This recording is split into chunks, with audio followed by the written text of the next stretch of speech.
దేవుని పిల్లకి వందనములు. ప్రకటించిన రీతిగానే ఈ సమయంలో మాట్లాడుతున్నటువంటి అంశం ముందు చూపు లేని మూర్ఖుడ. ముందు చూపు లేని మూర్ఖుడ. ప్రియమైన దేవుని పిల్లరా, సంఘానికి వస్తూ దేవుడి మాటలు వింటున్నామంటే ఖచ్చితంగా గ్రహించే తీరాలి. ఎందుకంటే చూస్తుండగానే మనిషి భూమి మీద నుండి జీవితాన్ని ముగించుకుంటూ వెళ్ళిపోతున్నాడు. రీసెంట్గా 40 సంవత్సరాలు ఉంటాయి. జూబ్లీ హిల్స్ ఎమ్మెల్యే, మీకు తెలుసు మీ అందరికీ, మాగంటి రవీంద్రనాథ్ చౌదరి, చాలా యంగ్స్టర్, చనిపోయారు. కారణం ఏదో ఒక విషయం అతన్ని కదిలించటం వలన గుండె పోటుకి గురై హాస్పిటల్లో, ఎంజిఎం హాస్పిటల్లో జాయిన్ అయ్యి వెళ్ళిపోయారు. ఎందుకు చెబుతున్నానంటే, మనిషి ఎప్పుడైనా పోవచ్చు. అది నువ్వైనా, నేనైనా, ఎవరైనా. పోయే ముందు బాహ్య ప్రపంచంలో జీవిస్తున్న వాడి కంటే దైవ ప్రపంచంతో పరిచయం ఉన్న వాడే బాధ్యతగా ఉండాలి. అలాంటి ఆలోచన లేకుండా బ్రతుకుతున్నటువంటి వారిని, సంఘములో ఉంటున్న వారిని బైబిల్ వాడుతున్న పదమే ముందు చూపు లేని మూర్ఖుడు. ప్రియమైన దేవుని పిల్లరా, చాలామందికి జీవితంలో తొందరపాటు, తత్రపాటు, ఇంకా అసహనం, ఇలాంటివి ఎన్నో ఉండకూడనివి లోపల ఉంటూ ఉంటాయి. అందుకే నేను ఎప్పుడు కూడా నాతో ఉన్నటువంటి వారికి కానీ, నాకు పరిచయం ఉన్నటువంటి వారికి కానీ ఒక మాట చెప్తూ ఉంటా, ఏమీ తీసుకురాలేదు, ఏమీ తీసుకొని పోము. మధ్యలో ఉన్న ఈ కొద్ది కాలం టెన్షన్స్తో, బాధతో, అసూయతో, లేమితో, మరొక దాంతో బాధపడటం నాకు ఇష్టం లేదు. నాకు ఇది ఇచ్చాడు చాలు, దేవుడు నాకు ఇది ఇచ్చాడు చాలు. ఇంట్లో కూడా అదే చెబుతుంటారు, మనకి ఇది ఇచ్చాడు చాలు. ఎందుకంటే ప్రియమైన దేవుని పిల్లరా, వాక్యం సెలవిస్తున్న విధానం క్రైస్తవ ప్రపంచానికి అర్థమైతేనే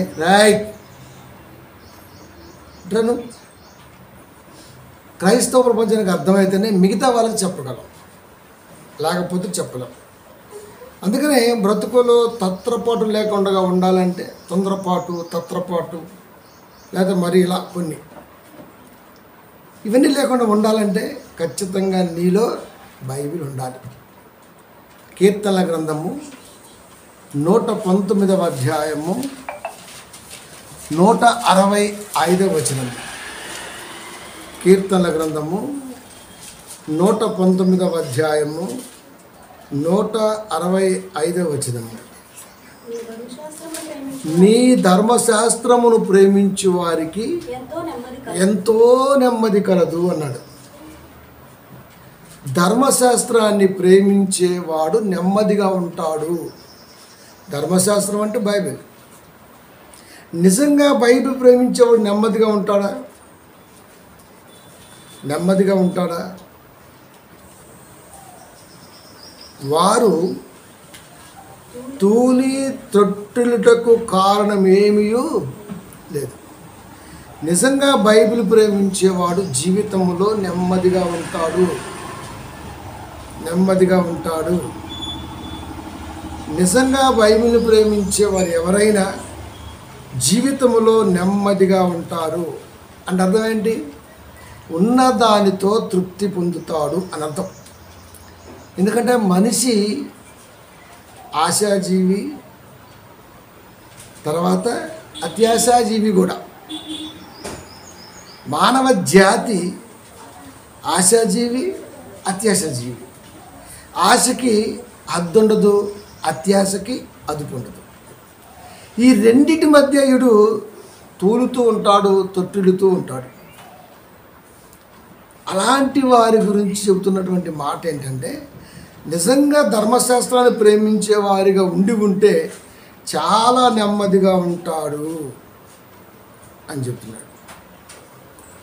అంటే బైబిల్ని ప్రేమించేవాడు తోలడు తొట్టెళ్ళడు, నెమ్మదిగా ఉంటాడు. అంటే తనకున్న దాంట్లో నెమ్మదిగా ఉంటాడు. నాకు ఇది చాలు, నాకు ఇది ఇచ్చాడు, ఇది చాలు, అంతే. దీన్ని బట్టి క్రైస్తవుడు కానీ దేవుణ్ణి నమ్ముతున్న పిల్లగా ఉంటున్న మనము కానీ ఆలోచించవలసింది ఏదైనా ఉన్నది అంటే అది బైబిల్ని నేను ప్రేమించటం వలన నా జీవితంలో నెమ్మది ఉంటుంది. నిత్యం లేయం ఆకాశానికి నిత్యం లేయం. ఆకాశానికి నిత్యం లేసామనుకో ఖచ్చితంగా కింద పడతాం మనం. ఎందుకంటే అప్పుడప్పుడు మనం వాడుతూ ఉంటాం. ఏమని తెలుసా, ఒక పదం ఉట్టికి ఎగరలేనమ్మ సామెత ఉంటుంది. అంటే దాని అర్థం ఏంటంటే దీన్ని నమ్ముకున్నటువంటి వారిగా ఉన్నటువంటి మనం ఫస్ట్గా దాన్ని మనమే గ్రహించుతూ ఉండాలి. అంటే నెమ్మది గల జీవితము, నెమ్మది లేని జీవితానికి వ్యత్యాసం బైబిల్లో స్పష్టంగా ఉంటుంది. సహజంగా మనకు ఈర్ష్య ఉంటుంది. వాళ్ళకంటే బాగా చేయాలి, ఆయనకంటే సాఫీసర్ గట్టిగా చేయాలి, ఆయనకంటే గట్టిగా చేయాలి. ఇది తప్పు. నాకు ఇది ఇచ్చాడు, ఇదే చేస్తాను, నాకు ఇంతవరకు ఇచ్చాడు, ఇదే చేస్తాను. ఓ నెమ్మది లేదు. ఎవరో చేశారు మనం చేద్దాం అని ముందుకు వెళ్ళటం వలన ఏమిద్దయ్యా అంటే అది ఎక్కడికైనా దారి తీయచ్చు. పౌలు గారి కంటే ముందు సువార్త చేస్తున్న వారిని ఎప్పుడు దృష్టిలో పెట్టుకోవాలి. పేదరు గారి కంటే బాగా చేయాలి, లేకపోతే యోహాను గారి కంటే బాగా చేయాలి ఆయన ఎప్పుడు అనుకోవాలి. అలాగని బైబిల్ ఎక్కడ లేదు. ఆయన ఎన్నుకున్న తర్వాత దేవుడు ఆయన వెళుతున్న మార్గంలో ఆయన వెళుతూనే ఉన్నాడు. ఒక వ్యక్తిని పోటీగా పెట్టుకొని సేవ చేసినట్టుగా బైబిల్లో ఎక్కడా లేదు. ఇన్స్పైర్ చేసినటువంటి సేవ ఉంది మళ్ళా, కానీ పోటీతత్వంతో సేవ లేదు. అంటే బైబిల్ చదువుతున్నప్పుడు మనకు అర్థం కావాల్సిన ఇవే. అందుకే ప్రార్థన చేసిన, ప్రసంగం చేసిన ఒకళ్ళు ఎప్పుడు కూడా మనం కాపీ చేయకూడదు. మన జీవితంలో ప్రార్థన మాకు ఇచ్చినటువంటి ఆలోచనతో ప్రసంగం లేకపోతే పాట ఇలా ఎప్పుడైతే ఇది చూసామో దాన్ని రీచ్ అవ్వకపోతే కురిగిపోతాం, రీచ్ అయితే పొగరుతో ఇదైపోతాం. రెండు డేంజరే. అందుకే మనం ఎప్పుడు కూడా ఎవరిని చూసో చేయం ప్రసంగాలు. బైబిల్లో దేవుడు చెప్పిన సంగతిని కొన్ని నిమిషాల పాటు ఆలోచించడానికి నిర్ణయించిన ఈ సమయంలో దాన్ని ఖచ్చితంగా యూటిలైజ్ చేసుకుంటూ ఉంటాం మనం. అది ఆయన చేశాడు, ఆయనకంటే బాగా చేస్తాను. కాలం ఎప్పుడు ఎలాగెందుకు ఉంటుంది. మా దగ్గర ఒక ఆయన ఉన్నాడు, చికెన్ షాప్ ఆయన. జస్ట్ 1 వీక్ అవుతుంది, ఊరెళ్ళాడు. ఆదివారం షాప్ దీలా. ఏంటి ఆదివారం దీలా అనుకున్నాను నేను. సోమవారం అయిపోయింది, మంగళవారం అయిపోయింది, బుధవారం అయిపోయింది, గురువారం ఒక్క రోజు చెబుతున్నాడు. అన్న ఆయన చచ్చిపోయింది అన్న. అదేంటిరా అన్న, ఊరెళ్ళాడు అన్న, ఏదో చిన్న ఫంక్షన్ ఉంటే నైట్ పూట వస్తున్నాడు, వెనకాల చూసుకుని కొట్టేసింది అన్నాడు. అంతే. శనివారం. ఆయన అంతకంటే ముందే చూసినా నేను, ఒక 4-5 days బ్యాక్. ఎప్పుడు అక్కడికి వెళ్తా కొంచెం మాట్లాడుతూ ఉంటా, చూసిన. నాకు ఒకసారి అది డైజెషన్ అవ్వాల ఆ మాట, ఏం చనిపోవటం ఏంటి అని. తర్వాత 4-5 days షాప్ డీలా వాళ్ళు బ్రతం ఎవరో చెప్తున్నారు. అంటే కంటి ముందు కనబడ్డ వ్యక్తి పోయిన తర్వాత కూడా మనకు తెలియకుండా ఉన్నది 4-5 రోజుల పాటు. అంటే ఎప్పుడు ఎవడు ఎలా పోతాడో ఎవ్వడికి తెలియదు. అలాంటప్పుడు తొందరపాటు జీవితంలో ఉండకూడదు. ఇది దాన్ని చూసి నేర్చుకున్నాం. ఇక రెండవది ఉందంటే అది సేవా జీవితంలో ఆయన అలా చేశాడు, మనం ఎలా చేద్దాం, ఆయన అలా చేశాడు, మనం ఎలా చేద్దాం. ఆయన 4 మైకులు పెట్టాడు, ఒకసారి 6 మైకులు పెడదాం. తత్వం ఉంటుంది చాలామందికి. అదేమవుతుందంటే పరిస్థితి బాగానే ఉందనుకో, ఓకే రైట్. రేపు అన్న రోజున పరిస్థితి అంటే దేహపరంగా ఏమైనా డ్యామేజ్ ఏర్పడితే దాన్ని రీచ్ అవ్వకపోతే, అయ్యో ప్రభువా నీకు మాట ఇచ్చాను, రీచ్ అవ్వలేదు, ఈ సమయం ఎలా ఉంటుందో నీకు తెలుసు కదా ప్రభువా, నీకు తెలియదు ఏముంది ప్రభువా అని ప్రార్థన చేస్తాం. కానీ ముందేమని ప్రార్థన చేస్తామంటే నేను అది చేస్తా ప్రభువా, ఇది చేస్తా ప్రభువా అని చేస్తాం. అంటే అలా చేసేది మనమే, ఇలా మళ్ళీ నీకు తెలియదు ఏముంది ప్రభువా అని సరిపెట్టుకునేది మనమే. అలా కాదు. కాలం నిర్ణయ కాలంలో నిజంగా జరగవలసి ఉంటే అది జరిగే తీరుద్ది నీ దయతో. కనుక ఆ విషయం మీద దృష్టి పెడుతున్నప్పుడు కాస్త సహకరించు ప్రభువా. ఒక రిక్వెస్టబుల్గా దేవుడితో మనం సహవాసం కలిగి ఉండాలి. ఇది ఫస్ట్ మనం నేర్చుకోవాలి. మనుషులు చేసిన దాన్ని బట్టో మనిషి ఆలోచన బట్టో ముందుకు వెళ్ళాలి అనుకుంటే ఖచ్చితంగా దెబ్బ పడుద్ది అని చాలామంది అడిగారు. అయ్యగారు ఫస్ట్ వారం భోజనాలు పెట్టొచ్చుగా, కావాలంటే మేము హోటల్లో తింటాం, లేదంటే మా ఇంట్లో తింటాం, లేదా ఇంకో చోట కలిసి తింటాం. దైవ గుంపుగా దైవ సేనగా మేము అలా భోజనం చేయడానికి ఏమి ఇష్టపడం. ఎందుకని? అతనికి వాక్యం తెలియదు, మాకు వాక్యం తెలుసు. భోజనాలు పెట్టడం తప్పనో లేకపోతే మరొకటో చెప్పట్లా. ఇప్పుడు దేవుడి పని మీద బయటకు వచ్చినప్పుడు దేవుడి పని మీద ఉంటాం.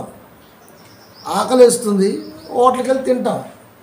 ఆకలి వేస్తుంది, థియేటర్కి వెళ్ళి సినిమా చూడం మనం. ఆకలి వేస్తుంది, హోటల్కి వెళ్ళి తింటాం. ఒక టైలరింగ్ కాడికి వెళ్ళామంటే టైలరింగ్ పని మీదే వెళ్తాం. గ్రోసరీ కాడికి వెళ్ళామంటే గ్రోసరీ పని మీదే వెళ్తాం. అంటే మెడికల్ షాప్కి వెళ్ళామంటే మెడికల్ పని మీదే వెళ్తాం. హాస్పిటల్కి వెళ్ళామంటే హాస్పిటల్ పని మీదే వెళ్తాం.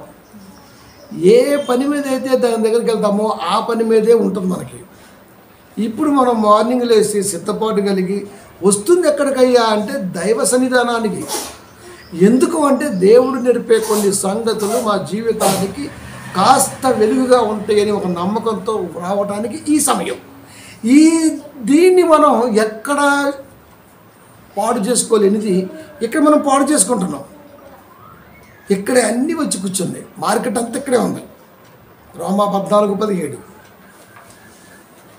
రోమా 14:17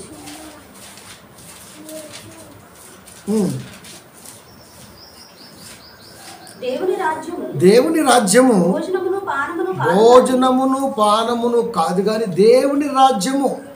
దేవుని రాజ్యం అంటే సంఘం. అది ఈ రాజ్యం వచ్చునుగాక. ఎప్పుడు వచ్చింది? పెంతెకొస్తు పండగ దినాన 16 దేశాల వారు ఆయా భాషలు మాట్లాడేవారు యెరూషలేముకు వచ్చినప్పుడు, అక్కడ ఆరాధన జరుగుతున్నప్పుడు యోహాను గారు పేతురు గారి ప్రసంగంలో 3000 మంది బాప్తిజం తీసుకున్నారే, అది దేవరాజ్య రాకడ. నీ రాజ్యం వచ్చును కాక ప్రార్థన నేర్పాడు, వచ్చేసింది. అంటే సంఘం. దేవుని రాజ్యము అనగా సంఘం. నెమ్మది పొందే స్థలం పరదేశం. దాని మధ్యలో మాట్లాడుతూ దేవుని రాజ్యము అంటే సంఘము భోజనమును పానమును కాదు. సంఘం అంటే భోజనము పానము కాదు. ఇవాళ ఫస్ట్ ఆదివారం 99% సంఘాలలో ఈ రోజున వాక్యం ఉండదు, ప్రిపరేషన్ ఉంటుంది. అది ఫుడ్ ప్రిపరేషన్, నాన్ వెజ్. అంతే. అంటే దీన్ని ఏమంటారు? ఆచారం. ఆ డినామినేషన్ వాడు పెద్దవాడు అనేవాడు ఎవడో దాన్ని స్థాపిస్తే ఆ స్థాపించిన వాడు శాఖోపశాఖలుగా విస్తరించుకొని మాయమాటలతో కాపర్లు స్థిరపరిచినప్పుడు ఈయన ఏం చెబితే వాళ్ళదే. ఆల్మోనిక్ బుక్ వీడి మాట 2 ఒకటే. మొదటి ఆదివారము సంఘమంతా కలిసి ప్రేమ విందులో పాల్గొనాలి కానీ దేవుడు చెబుతున్న మాట. కాపరి మాటకున్న విలువ దేవుని మాటకి ఇవ్వకపోవడం నిజంగా నాకు ఎప్పుడు బాధే. నాకు అనిపించింది వీళ్ళు బైబిల్ చదవరేమో, కాపరు అనేవాడు బైబిల్ చదవడేమో అనిపించింది నాకు. మరి ఎందుకు వచ్చారా అంటే కేసీఆర్ మాట అంటాడు, పీకనీకి వచ్చారా అని అర్థం లేదా కదా. దేవుని రాజ్యము అంటే సంఘం, భోజనమును పానమును కాదు. స్పష్టంగా చెప్పాడు. అంటే సంఘం అనేది భోజనానికి సంబంధించినటువంటి మెటీరియల్ అయితే కాదు, పానానికి సంబంధించినటువంటి ఆలోచన అయితే కాదు. మరి దేనికి సంబంధించింది? నీతియు సమాధానమును పరిశుద్ధాత్మ యందలి ఆనందమునై ఉన్నది. నీతియు సమాధానమును పరిశుద్ధాత్మ యందలి ఆనందమునై ఉన్నది. దేవుని రాజ్యము, నీతి, సమాధానము పరిశుద్ధాత్మ యందలి ఆనందమైనటువంటిది. మరి దీంట్లోకి పానము, భోజనము ఎందుకు వచ్చాయని ఒక్కడు అడగడం. పిల్లలు కోరుకున్నారండి ఎంజాయ్మెంట్ కానివ్వండి. పిల్లలు కోరుకుంటే గన్నేరుపప్పు తింటారు, తినమని వాళ్ళు కోరుకుంటే ఇచ్చేస్తామండి. అదేదో బాగుంది కాయ నల్లగొట్టుకు తినేస్తా, బాదం పప్పులాగా ఇచ్చేస్తావా? గన్నేరు బాదం ఒకలాగా ఉండొచ్చేమో కానీ అది గన్నేరు చచ్చిపోతాం వద్దు అంటే చెబుతాం. వాళ్ళు అడుగుతారు, ఇచ్చేస్తావా? దేవుని రాజ్యం అంటే సంఘములో వాక్య వ్యతిరేకంగా అనిపించినప్పుడు ఇది కాదమ్మా, అవసరమైతే మనం ఇది అయిపోయిన తర్వాత మరొకసారి ఎక్కడైనా మనం చేద్దాం, కానీ ఇక్కడ వద్దు అని కాపురంటే ఏమైంది? ముచ్చటపడ్డారండి పిల్లలంతా, అందుకే నేనే వదిలేసా కానీ అని అంటాడంతే. ఈ బ్యాచ్ ఎక్కువ ఉంది. ఇది మలబార్ మలేరియా బ్యాచ్ అంటారు దీన్ని. ఎందుకంటే ఇప్పుడు ఏమైనా దేవుని పిల్లరా, ఇలాంటి కాపర్లు ఎక్కువగా ఉన్నారు కనుకనే ఈ రోజున వాళ్ళు సంఘాలతో కొనియాడబడుతున్నారు. మా కాపర్ అంటే ఎంత గొప్పడు. వాక్యంలో కాదు సుమా, వాక్యంలో కాదు. సంఘ కార్యకలాపాలు పిల్లలపై రుద్దటములోనో, పిల్లలు చేస్తానంటే ఊరుకోవటములోనో వాడు నిష్ణాతుడిగా ఉన్నాడు అని చెబుతుంది వాక్యం. నాకు అనిపిస్తుంది దేవుని మాట చదువుతుంటే సారభావాలు అనేవి దృశ్యరూపకంగా కంటికి కనబడతాయి కదా. పద్మాసు దీపం ముందు పరవాసి ఉన్న యోహాను గారికి రాస్తూ, చూపిస్తూ, పిక్చరైజేషన్ చేస్తూ దేవుడు ఆ ప్రకటన రాయించాడు. మనకెందుకు చేయడాలా? నేను చాలాసార్లు చెప్పినా మీకు, వాక్యం చదువుతుంటే దాని భావం కంటి ముందు చదివింటే అనిపిస్తుంది. న్యూస్ రీడర్లాగా అనిపిస్తుంటుంది. నాకు అలా అనిపిస్తుంటుంది. అంటే దేవుడికి మనకు ఉన్నటువంటి బాండింగ్ అలాంటిది. అలా ఎదగాలి. ఒకడు పేరుకు, ఒకడేమో గొప్పతనానికి, ఒకడేమో మరొకటి. ఒక ఆయన అంటాడు, నేనండి ఈ సభ పెడితే 29 సభ అండి అన్నాడు. అంతే. నాకు అర్థమైపోయింది వీడు లెక్కేసుకుంటున్నాడు అని. అది ఎక్కడైనా పౌలు గారి టీము మేము ఇన్ని ప్రాంతాల్లో ఇన్ని సభలు జరిగించాం, ఇన్ని సంఘాలు స్థిరపరిచాం అని చెప్పారా?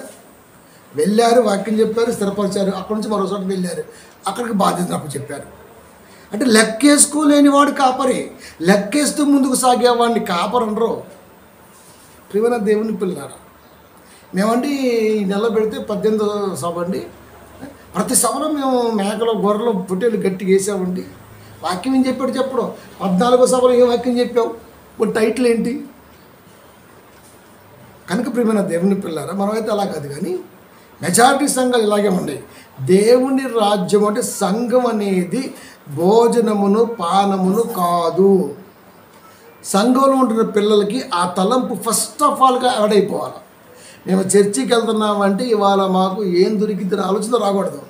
ఈ రోజున మాకు పుష్కలంగా 1 గంట వాక్యం దొరికితే చాలు, అందుకు రావాలంతే. రాలేదు ఇంట్లో వండుకొని తింటారంటే మీ ఇష్టం. ప్రపంచంలో ఎవడైనా అలా చేసుకోవచ్చు, ఎందుకంటే స్వతంత్రం ఉన్నది అది. కానీ కొద్ది కాలపు ఈ జీవితంలో చాలా నేర్చుకోకపోతే ఆ తర్వాత నేర్పడానికంటే అక్కడ ఎవరు ఉండరు. కనుక ప్రియమైన దేవుని పిల్లారా, ఇంత జ్ఞానంగా మనం ఆలోచించాలి. అందుకే వాక్యం టైటిల్ ముందు చూపు లేని మూర్ఖుడా. మనం సంఘం స్థాపించినప్పటి నుంచి సంఘ వ్యతిరేకతలు ఏం చేయం మనం. అది కనుక ప్రియమైన దేవుని పిల్లరా, దేవుని రాజ్యం అనేది భోజనములకు ముడిపెట్టో, పానలకు ముడిపెట్టో ఉండదు. నీతియు, సమాధానమును, పరిశుద్ధాత్మ యందలి ఆనందమునై ఉన్నది. సంఘం అంటే ఇది. ఇంతకు మించి మరొకటి జరగడానికి వీల్లేదు. ఎందుకంటే ఇప్పుడు మన దేవుని పిల్లరా, పోయిన వారం మనం 6 పిలుస్తూ ఆపాం. 32:17 ఏషియా. నీతి సమాధానమును కలగజేయును, నీతి వలన నిత్యమును నిమ్మలము నిబ్బరము కలుగును. అప్పుడు నా జనులు విశ్రమ స్థలమందును, ఆశ్రయ స్థానముల యందును, సుఖకరమైన నివాసముల యందును నివసించెదరు అన్నాడు దేవుడు. అంటే ఇంట సంఘములో సరిపోయిన తర్వాత కూడా నీతి సమాధానం కలగజేసినప్పుడు మనందరం హ్యాపీగా ఉంటాము. మరి దెయ్యం ఊరుకుంటుందా? నువ్వు నీతిగా సమాధానం కలిగి నిబ్బరం కలిగి హ్యాపీగా నువ్వు ఉంటే దెయ్యం ఊరుకుంటుందా? కెలికేద్దంతే. అది దాని పని కెలకటమే. కెలిగద్ది. కెలిగినప్పుడు ఏమో తెలుసా, ఖచ్చితంగా తూలుతాడు, తొట్టిల్లుతాడు. వాక్యం లేకపోతే, వాక్యం ఉంటే పని చేయడు. కాబట్టి ఎప్పుడైతే నీతి, సమాధానము, నిమ్మలము, నిబ్బరము దేవుడు మన కొరకు స్థిరపరిచాడో, బైబిల్ ప్రేమించే వారికి ఇచ్చారో, జాగ్రత్తలు నేర్పుతున్నాడో, ఖచ్చితంగా దెయ్యం అనేది ఊరుకోదు. దెయ్యం అనేది ఊరుకుంటుందంటే అస్సలు ఊరుకోదు, కనపడదు. మరి అది నేను ఎల్లగొట్టేసేస్తాను, నువ్వు ఎల్లగొట్టిన దెయ్యానే కాదు, అది పిల్ల దెయ్యం. అసలు ఇంకోటి ఉంటుంది. కనుక పరిశుద్ధాత్మ యందలి ఆనందం ఎప్పుడు ఉంటుందా అంటే, వాక్యం టు వాక్యం చెప్పినప్పుడు మాత్రమే ఆనందం ఉంటుంది. భోజనాలు పెట్టించాడండి ఇవాళ మా సంఘంలో మా బిడ్డ పెద్ద అబ్బాయి అంటే ఆడు పొంగుతాడు. ఇంకా ఈ కుటుంబం ఒక్కటే భోజనాలు పెట్టించిందండి. మన సంఘం కన్స్ట్రక్షన్ చేసేటప్పుడు కూడా ఒకడు వచ్చిండు, అందరూ పక్కన పెట్టండి నేను కడతా అన్నాడు. నేను పెడతా అన్నాడు. నాకు అప్పుడు మొక్కలో ఆ బ్యాడ్ బాయ్స్ ఫోటోలు కనపడితే అట్ట అనిపించింది, దెయ్య ముఖం కనపడింది. సంఘం అందరినీ కలుపుకొని మేమందరం కలిసి చేస్తామనే మాట ఎంత బాగుంటుంది, అందరం తప్పుకుంటే నేను ఒక్కడ చేస్తానే మాట ఎలా ఉంటుంది. నిజం. కొన్ని ఆలోచించండి. పేతురు గారు యేసుక్రీస్తు వారు చెబుతున్నారు, నేను 3 రోజుల్లో పట్టబడతాను, తీసుకెళ్ళిపోతారు పిలాతు కాడికి, ఫిక్స్ చేస్తారు, చనిపోతాను, 3వ దినాన చేస్తాను, అది నీకు దూరం అవును కాక అన్నదంతే పేతురు. మన కంటికి పేతురు గారు యేసుక్రీస్తు వారే కనబడుతున్నారు. కానీ యేసుక్రీస్తు వారి మనసుకి సాతానా నువ్వు వెనకకి పొమ్మో. పేతురులో ఉండి మాట్లాడుతుంది, సిలువలో నీకు దూరం అవును కాక అని. అంటే ప్రేమ చూపిస్తున్నట్టు కనిపిస్తుంది. అది ప్రభు అయ్యో అలా ఎలా వద్దు, నీకు దూరం అవును కాక అని అంటుంది. వెంటనే క్రీస్తు వారు గమనించి సాతానా నా వెనకకి వెళ్ళిపో అన్నది పేతురు, కనబడింది దెయ్యం, అన్నది దెయ్యాన్ని. కనుక ఆ సిమ్టమ్స్ కనపడుతూ ఉంటుంది. అందరినీ కలుపుకొని చేద్దాం బ్రదర్ అంటే ఎంత బాగుండేది. అందరూ తప్పుకుంటే నేను ఒక్కనే ఏమనుకుంటున్నాను ఇక్కడ క్యాండిడేట్ని. ఇలాంటి వాడు ఎప్పుడు ఫ్రేమ్లో ఉండాలని కోరుకుంటుంటాడు. ఆ ఫ్రేమ్ త్వరగానే పడింది గోడకి. ఎందుకంటే ఆశ గల ప్రాణాన్ని దేవుడు తృప్తిపరుస్తాడు. ప్రేమలో ఉండాలి, పెద్ద దండ కావాలి, గజమాలంటే ఖచ్చితంగా పడుద్ది. అది టైం కూడా పెద్ద తీసుకునేది ఎవరో లేదు అక్కడ. కలుపుకొలతనం లేదు, ఏకాత్మ, ఏకభావం, ఏకతాత్పర్యం లేదు. నేనే చేస్తా అందరూ తప్పుకుంటే. దేవుడు మెచ్చుతాడా? ప్రియమైన దేవుని పిల్లరా, మెచ్చుతాడా? అంటే దీన్ని ఏమంటారు చెప్పండి? దీన్ని ఏమంటారు? వాక్యము లేని హృదయము, హెచ్చింపు కోరుకునే మనస్తత్వము, అప్పటి కాలము నుండి ఇప్పటి వరకు ఉన్నది ఒక సప్పీర అననీయలాగా. బర్నబా గారు ఇచ్చారు. బర్నబా అంటే అర్థం ఏంటి? హెచ్చరిక పుత్రుడు. వాళ్ళ కష్టాన్ని చూశాడు. పొలం ఉంటే పిల్ల పెట్టిందా అని చెప్పి ఇచ్చేసాడు. ఏం ఆలోచించరా, కొట్టకో, ఏం ఆలోచించరా, అది చూశారు. అబ్బా బర్నబా ఇచ్చాడు, పేరు వచ్చింది. బర్నబాకి ఆల్రెడీ పేరుంది అక్కడ. బర్నబా క్యారెక్టర్ కూడా హెచ్చరికగానే ఉంటుంది. కనుక సువార్త కష్టాన్ని తెలిసిన వ్యక్తి కనుక నా భూమి ఉంటే ఏం చేసిద్ది, సువార్తకు ఉపయోగపడుతుంది ఇచ్చేసాడు. అక్కడ హెచ్చు కోసం ఇవ్వాల, దాని విలువ తెలుసు కాబట్టి ఇచ్చాడు. అది చూసిన సప్పీరని దంపతులు ఇంట్లోకి వెళ్ళి గుసగుసలు ఆడారు, యాండే అని. అంతే. వెంటనే సీఎం మారిపోయిండు, రేట్లు పెరిగిపోయినాయి, రియల్ ఎస్టేట్ బాగా పెరిగింది, రూపాయి భూమి కాస్త 1000 రూపాయలు అయిపోయింది. మనసు వచ్చిందే? రాలేదు. కానీ ఇస్తాను మాట ఇచ్చారు, ఇచ్చేసారు. అంటే పేరు కోసం, ఫ్రేమ్ కోసం. దేవుడు ఫ్రేమ్ కట్టాడు ఇద్దరికి. అది భర్త ఏదైనా అన్నప్పుడు భార్య అది కాదు ఇది అని అక్కడ ఆపాలి. అలా ఆపారనుకోండి ఆ కుటుంబం బాగుపడుద్ది. లేకపోతే ఓ సప్పీడు అననీయ, ఒక యజబేలు ఆ టైప్లో పోతుంటుంది. ఇన్ని నిజాలు, ఇంత యథార్థత బైబిల్లో ఉన్నప్పుడు జాగ్రత్త ఎందుకు లేకుండా పోతుంది? పరిశుద్ధాత్మ యందలి అంటే అర్థం తెలుసా? సంఘములో దేవుడి మాటను తృణీకరించకుండా నిజాన్ని చెబుతూ భోజనాన్ని పానాన్ని రానియకుండా ఏకభావంతో ఏక తాత్పర్యముతో ఉన్న సమయంలో మాట్లాడటానికి దేవుడిచ్చేటువంటి అవకాశము ఆశీర్వాదము అనుకుంటూ ముందుకెళ్ళాలి. ప్రతి దాంట్లో షేర్ అడుగుతూ ఉంటాడు. అది ఎప్పటికీ మంచిది కాదు. నేను చేసే పని 10 మందికి తెలియాలి. కొంతమంది కూడా అంతే సార్, కనబట్టం కొరకే ఇస్తూ ఉంటారు కానుకలు. నిజం. నేను అందుకే అసలు అటు చూడను కూడా చూడను. అది నాకు సంబంధించింది కాదు. అది మనం ఆదివారం కలుసుకున్నాం కాబట్టి, దేవుడు ఖచ్చితంగా ఆదివారం సందర్భంగా ఉన్నాం కాబట్టి దాంట్లో వేస్తున్నాం. అది నీ ఆత్మతృప్తి. దానికి కౌంట్ ఎలా ఉంటుంది? ఇక్కడ దేశకొచ్చి ఈ బైబిల్లో పెడతాడు వాడు. నాకు అనిపించింది అసలు సిరికి దేవునికి మీరు దాసులుగా అలాంటి దగ్గర బైబిల్ ఎలా పెడతాడు? నాకైతే నిజంగా మీరు నమ్మండి, కొన్ని 100 సార్లు బాధపడి ఉంటాను నేనైతే. నాకు బైబిల్లో చాలామంది డబ్బులు పెడుతుంటారు. అసలు డబ్బులు ఎందుకు పెడుతున్నాను? నేను జేబులోనే పెట్టను. బైబిల్ ఎందుకు పెట్టుకుంటా? కొంతమంది అయితే జిప్పు తీసి దాంట్లో పెడుతుంటారు. దాంట్లో ఎలా పెడతావు అసలుకి? అది దేవుడిది. అది అన్యాయపు సిరి అనేది దాంట్లోకి ఎలా వస్తుంది? ఓ పెన్ను పెట్టుకో, ఓ పేపర్ పెట్టుకో, ఏదైనా అవకాశం ఆలోచన వచ్చినప్పుడు ఇలాంటి 2 ముక్కలు రాసుకో. అది అక్కడ తప్ప ఇంకెక్కడ లేదా జోబి? అంటే బైబిల్ ఏమైపోయింది ఇప్పుడు? బ్యాగ్ అయిపోయింది, హ్యాండ్ బ్యాగ్ అయిపోయింది అంతే. దాంట్లోనే ఫోను, దాంట్లోనే డబ్బులు, దాంట్లోనే ముక్కు చీదుకుని పెట్టే ఖర్చు అన్నీ దాంట్లోనే. పైగా మళ్ళీ అడుగుతుంటారు, కవర్ ఉందా? 2 కవర్ జిప్పు అంటారు. ప్రియమైన దేవుని పిల్లరా, అంటే ఇవన్నీ కూడా దేవుడు నేర్పుతున్నటువంటి వాక్యపు ఫండమెంటల్స్. వీటి కూడా మనం తెలుసుకోకపోతే ఇంకా ముందుకేం వెళ్తామండి? ఏం వెళ్తాం చెప్పండి? కనుక దేవుని రాజ్యం అనగానే పరిశుద్ధాత్మయందలి ఆనందము కలిగిన వారిగా మనం ఉండి తీరాలి. ఆయనకి ఎప్పుడు ఆనందం చెప్పండి? ఆయనకి ఎప్పుడు ఆనందం? పరిశుద్ధాత్మతోటికి ఎప్పుడు ఆనందం? ఎప్పుడు ఆనందం? మంచి ఆలోచనతో ఒకనాటి ప్రారంభంలో ఉన్న సంఘము కలుపుకొని ఎలాగైతే ముందుకెళ్ళిందో అలా అందరిని కలుపుకుంటూ ముందుకెళ్ళినప్పుడు వాక్యంలో కానీ సంఘ వాతావరణంలో కానీ దేవుడికి ఆనందం. అది దేవుడికి ఇప్పుడు ఆనందం. అంటే సంఘములో అందరూ ఒక మనసు కలిగి ఉన్నప్పుడు దేవుడికి ఆనందం. కాపరి కూడా సంఘములో అందరినీ ఒకే దృష్టితో చూసినప్పుడు దేవుడికి ఆనందం.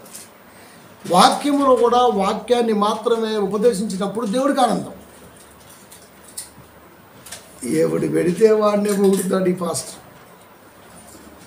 వీడు ఒక బుడబొక్కలోడో వాడు అరక్క తినేవాడో తెలియదు, కానీ ఎవడు చికెన్ మొక్క ఎత్తే ఎవడు ముడుసు మొక్క ఎత్తే ఆడికి చేయి.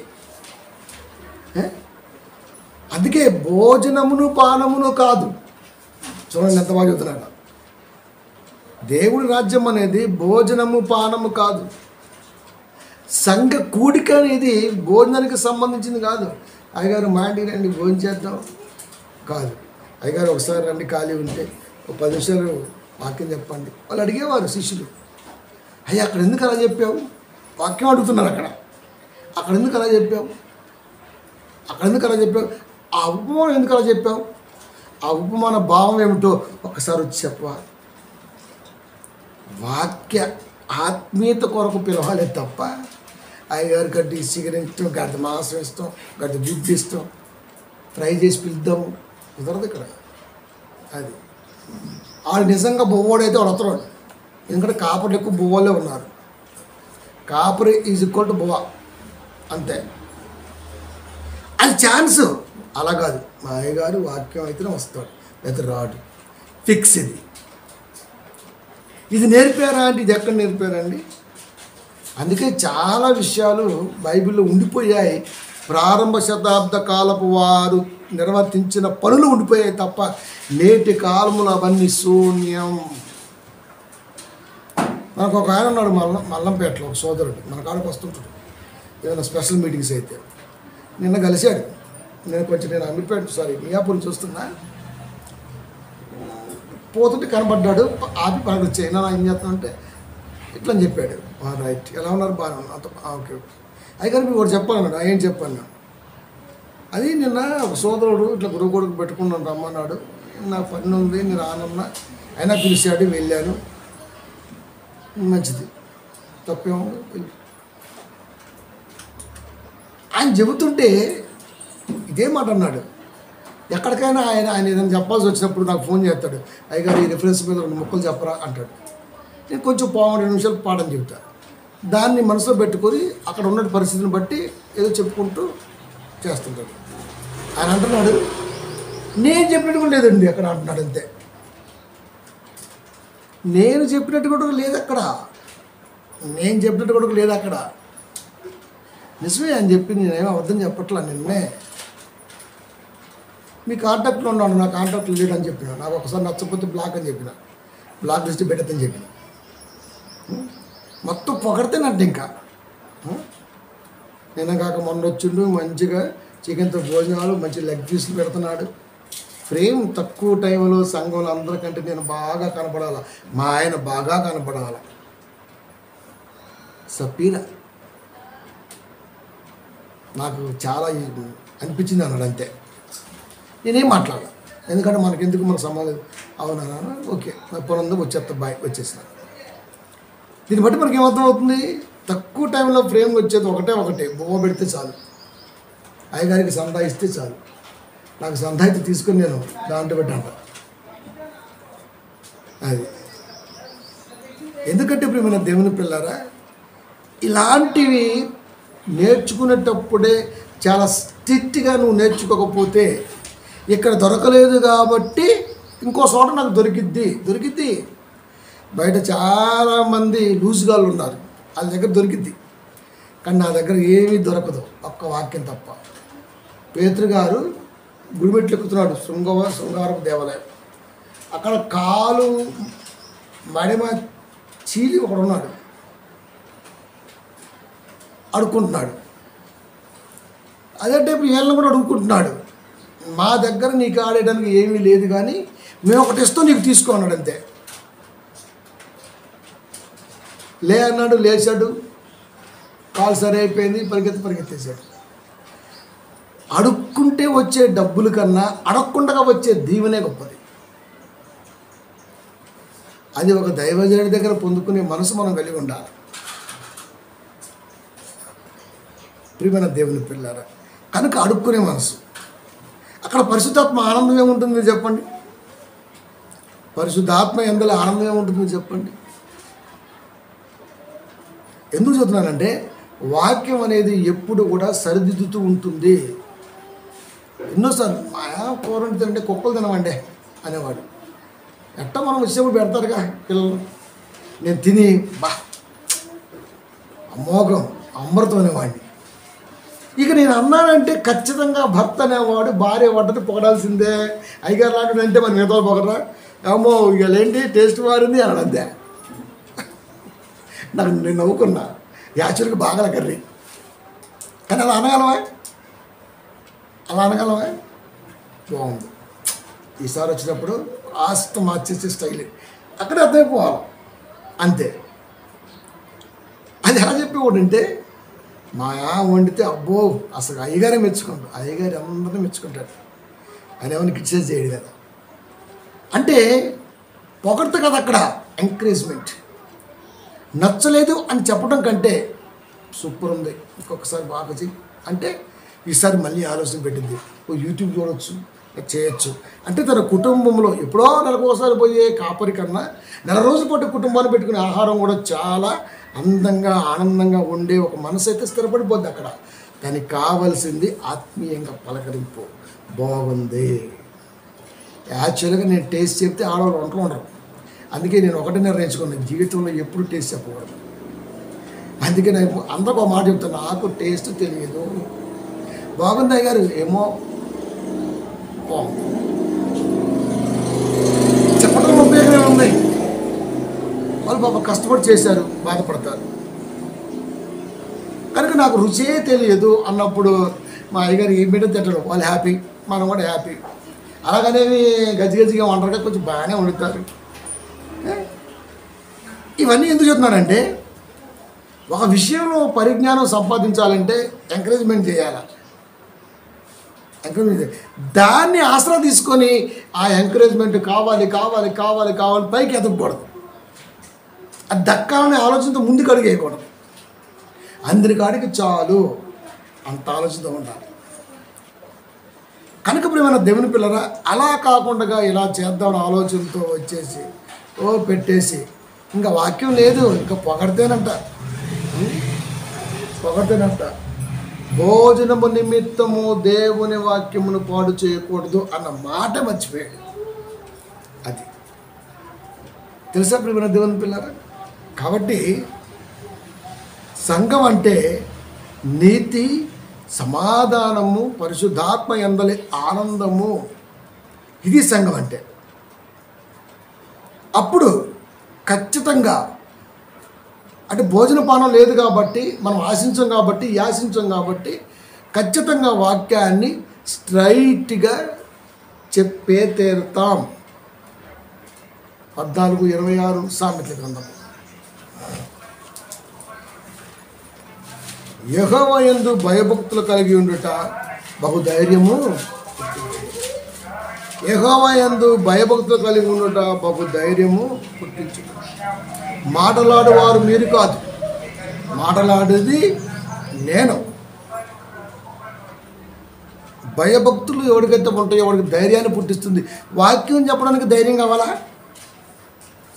ధైర్యం అనగానే మళ్ళీ స్టేజీ ఫీర్, ఆ ధైర్యం కాదు ఇక్కడ. స్టేజీ ఫీర్ మనం ఎట్లా, అది కాదు ధైర్యం అంటే. ఉన్నది ఉన్నట్టు చెప్పగలిగే వాడు కాపరి అయి ఉండాలి. అది ధైర్యం. అది ధైర్యం. ప్రియమైన దేవుని పిల్లారా, నిజంగా వాక్యం టు వాక్యం వస్తుందంటే వాడు ధైర్యవంతుడు. ధైర్యము లేని వాడు వాక్యాన్ని మటాస్ చేస్తాడు. దాన్ని క్యాచ్ చేసుకున్న సాతానుడు ఎవరినైతే ఆవరించి ఉంటుందో వాడిని లేపిద్ది. ఇప్పుడు వాడే కర్త కర్మక్రియగా పనిచేస్తాడు. మీరు తప్పుకొని నేను పెడతాను అంతే. కలిపి చేయాల్సిన పనిని, కలివిడిగా ఉండవలసినటువంటి పనిని నేను ఒక్కడనే చేస్తా అని ఒక కలత నేపుతూ ఉంటాడు. అప్పుడు మనకు బాధ వేసింది, ఆయనేమో కూడా మనం చేయలేమా అని. అంటే ఇక్కడ మనం కూడా రెచ్చిపోతున్నాం. అంటే అలా రెచ్చగొడుతుంది. ఆయన తప్పుకొని మేమే చేస్తాం అంటే మనం కూడా దాన్ని ఇలాగే చూస్తున్నాం. అంటే మనలో ఉన్న దాన్ని కూడా వాడు ఖచ్చితంగా చెరిపే ప్రయత్నం అయితే చేస్తాడు, చెరుపుతాడు కూడా. జాగ్రత్త. అందుకే ఎవరో సభలు పెట్టారని మనం పెట్టం. నేను ఆపాను, ఈ ప్రాంతంలో సువార్త సభలో పెట్టేవాళ్ళు లేడు. ఇంకా మళ్ళీ మనం చేసామనుకో ఓపెన్ గ్రౌండ్లో మన తెల్లారి వచ్చేంత సభలు తెలుసు మీకు. అంటే అర్థం ఏంటి? ఇప్పుడు ఈయన పెడితే మనం పెడదాం, ఈయన పెట్టకపోతే మనం పెట్టాం. అది నేను రేపు పొద్దున క్లాసులు స్టార్ట్ చేస్తాను. వాడు చేస్తాడా? ఎపిసోడ్లు స్టార్ట్ చేస్తాం, క్లాసులు ఎపిసోడ్లు. ఇలాగే ఉంటామా? చేస్తూ ఉంటాం కదా. కాబట్టి ఒకరిని దృష్టిలో పెట్టుకుని వెలిచూపు విశ్వాసంతో సేవా జీవితం కానీ ఆత్మీయ జీవితం కానీ కొనసాగకూడదు. ఎవడో గుర్తించాలి కాబట్టి సభ పెట్టాలి అనుకోకూడదు. అది ఆత్మపీడ కలిగిందా? రైట్. లేదు కొంచెం ఆగిందా? ఎన్నోసార్లు పౌలు గారు వెళ్ళడానికి ప్రయత్నం చేశారు. దెయ్యం ఆటంకపరిచింది. ఒక దైవజనుడై ఉండి, ప్రార్థనా పరుడై ఉండి, అనేక సంఘాలు కట్టేవాడు ఉండి దెయ్యం ఆటంకపోతే ఎలా ఆగిపోయాడు అని అనుకోకూడదు. బలమైన వాక్యము ఆ ప్రాంతానికి వెళ్ళకుండా దెయ్యం ఆపుతుందంటే సింహం 2 అడుగులు వెనక్కేసిందంతే. పరిస్థితిని చూస్తున్నాడు. ఏంటి ఆటంకం మనకి? దీన్ని ఎలా అధిరోగించాలి? దీన్ని ఎలా ముందుకెళ్ళాలి? మనం దాటి వెళ్ళామంటే మనకు కనపడకూడదు అని వెనక్కడికి వేసాడు అంతే. చూసావా, మనం ఆగితే ఆగాడు అంటే 2 అడుగులు వెనక్కి వచ్చామంటే 10 అడుగులు గోడని జంపు చేసే ఆలోచన కలిగి ఉన్నాం అక్కడ. ఇది కాన్సెప్ట్. కాబట్టి ఇప్పుడు మన దేవుని పిల్లలు ధైర్యము పుట్టించును అంటే వాస్తవాన్ని వాస్తవంగా చెప్పటమే. శిష్యుడు ఉన్నాడు పక్కన, ఎలిషేవారు. ఏలీ గారి పక్కన తిరుగుతున్నాడు. అన్ని ప్రాంతాలకే, బేతనీయ, బేరయ్య, ఎన్ని ప్రాంతాలు తిరుగుతున్నాడు. చాలా ఇష్టమైనటువంటి శిష్యుడు. అడిగాడు, గురుగారు ఏంటమ్మా అక్కడ పడుకుందామా? పా తుడు బండ తుడు పడుకుందాం, ఆ నీళ్ళు తాగుదామా, అవి తిందామా, అన్నిట్లో గురుగారు అన్నిట్లో ఓకే అంటున్నాడు. ఇప్పుడు ఒకటి అడుగుదాం, గురుగారు ఏంటమ్మా, ఆత్మ భాగంలో పాలు కావాలి అంతే. ఒరే ఇంతకాలం నా పక్కన తిరిగావు, నువ్వు క్లాత్ పెట్టి తుడిస్తే బండమే పడుకున్నా, నువ్వు తెచ్చిస్తే నీళ్ళు తాగినా, నువ్వు ఇస్తే చిరసంగల్సి తిన్నావు, ఏం కావాలంటే అవి చేసుకుంటూ వచ్చేసావు సేవలో, సేవా జీవితంలో. కానీ ఏ రోజే నీకు అర్థం కాలేదా ఆత్మలో పాలిభాగం ఎలా ఇస్తారు, ఎలా ఇస్తారు? డైరెక్ట్ చెప్పాడు, ఏదైనా అడుగు నాన్న, అదైతే కుదరదు, అది సాక్షాత్తు దేవుడే ఇయ్యాలా, నేను ఇచ్చేది కాదు. ఎలీషా వారిని ముఖం మార్చుకోవాలా, బైబిల్ చదవటం రాదండి చాలా ఇప్పటికీ. అయ్యో ఇంతకాలం కలిసి ఉన్నాం, నీవు ఏది చెప్తాదే ఏదంటే అన్నాడు, అనిల్ అన్నాడు, పక్కన నడుచుకుంటూ వెళ్ళాం, నా భుజం చేసి నడుచుకుంటూ వచ్చేవాడు, అయినా సరే ఇక్కడ ఎందుకు నన్ను దూరం పెట్టాడు అలా అనుకుంటావా? ఆత్మ భాగం అడిగాడంటే ఈయన ఇవ్వలేదంటే నిజంగా దాన్ని పొందుకోవాలంటే ఈయన దగ్గర ఇంకా ఏదో లోతుగా మనం నేర్చుకోవాలి అనుకుంటావా? ఎలీషా వారు అనుకో ఉండదు అనుకున్నాడు, ఏలియా వారి దగ్గర ఇంకా ఏదో మనం నేర్చుకోవాలి. అదే మిగతా బ్యాచ్ అనుకో, చూసావా అన్ని చోట్ల ఓకే అంటాడు, కానీ అక్కడ మాత్రం ఓకే అంటాడు. తెలిసిపోతుంది ఆ ఒక్క విషయంలో ప్రేమ అనేది తెలిసిపోతుంది. అన్నిటి క్యాచ్ చేయటమే రాలా బైబిల్ని. అందుకే తుచ్చమైన మనసు లోపల ఉన్నంత కాలం, మెమరీ ఫుల్ అయిపోయినంత కాలం కొత్త ఆలోచన లోపలికి దిగదు. అది కొత్త ఆలోచన లోపలికి దిగదు.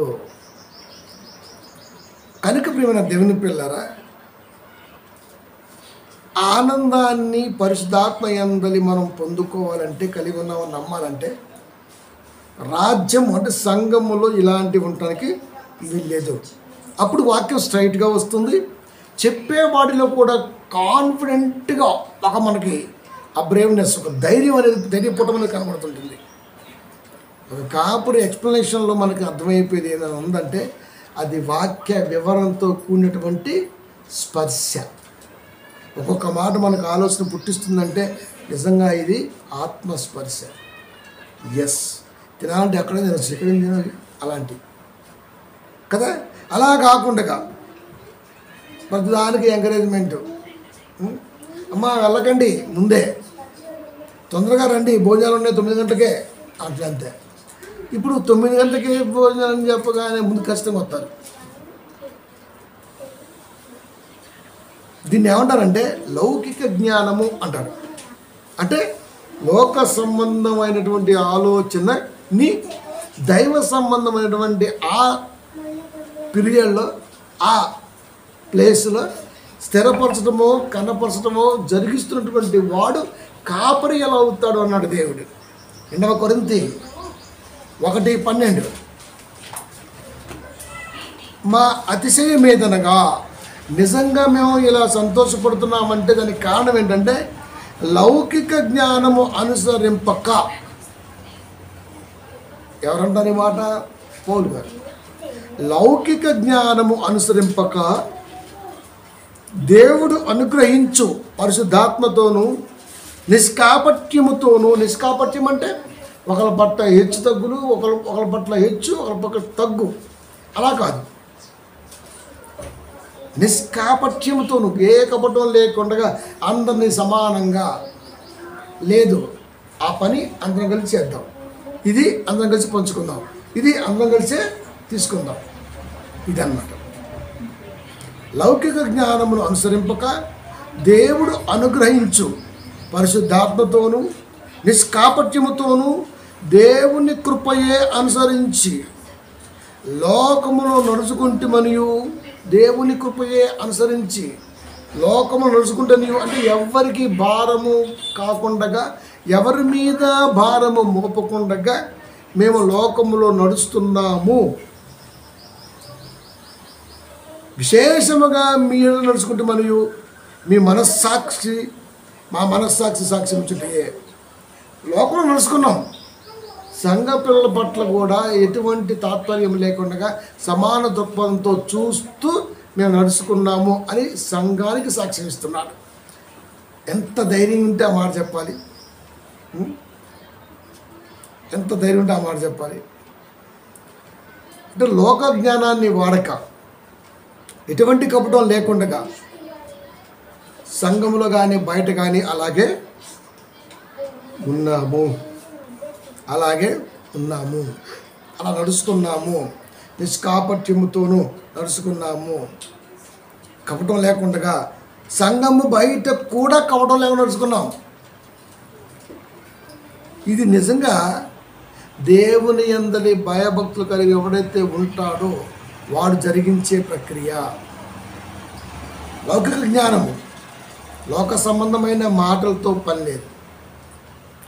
దేవుడు పలికిస్తున్న వాక్యపు మాటలే గులికలుగా, ఆత్మ గులికలుగా అందించే పనిలో వాడు ఉన్నాడా లేడా అది సాక్ష్యం ఇవ్వాలి. అది సాక్ష్యం. సంఘం ముందు సంఘం దగ్గర సాక్ష్యం పొందాలి.